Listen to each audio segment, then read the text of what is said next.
Today, we're going to show you how to unclog your sink drain with vinegar and baking soda. First thing you're going to want to do is to remove your sink stopper. To do that, simply unscrew the pivot nut, and then once you have that unscrewed, you can remove the pivot rod. This is going to allow you to then grab your sink stopper and pull it out. With the sink stopper now removed, it's very important you go back down and take the pivot rod and put it back in place and screw on the pivot nut again. This way, when we go through and put the baking soda and vinegar in, nothing's going to be spilling out of the bottom. You really want to make sure you don't forget this step. Next step is to grab your baking soda. You're going to want to do about half a cup of baking soda. So go ahead, measure out half a cup, and then take that half a cup of baking soda, go ahead and pour it down your drain.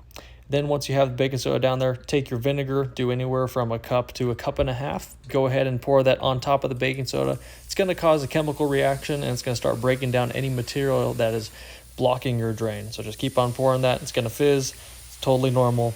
And then after you've done that, take your stopper, go ahead and put it back on the drain so it can keep that chemical reaction contained and force it downwards to where the blockage is. After letting that sit for about 15 minutes, you're going to want to go ahead and remove your sink stopper.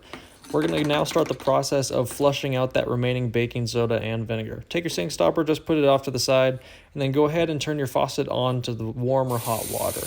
If water does start to pool up, that is totally fine. You're just going to want to fill up your sink a little bit and then turn it off. It's just going to allow the water to go through and disintegrate the remaining baking soda that's still there. We had that issue here. We put a little too much in, so we just let some water just work through it and dissolve it, and then eventually it was able to go and run like normal. This is about 10 minutes later, and as you can see, we're running our water and it's going down the drain just like normal. It was able to dissolve all of that extra baking soda in there, and so we're good to go. Next step is to take your sink stopper and put that back in place. Make sure you have that hole where it's going to line up with your pivot rod. So you're going to take your pivot rod, put it through that hole in the sink stopper, and then go ahead and just lock it back into place. Might take a few tries. Just keep going until you feel it lock in place like it's back to normal. Then once you take that nut and you tighten it back up, your sink is going to be all locked up and ready to go. No water is going to be able to flow out that way anymore. And then as you can see, we turn on, we got our sink stopper there. Everything's looking good. And then we can adjust the sink stopper with that pivot rod, just like that.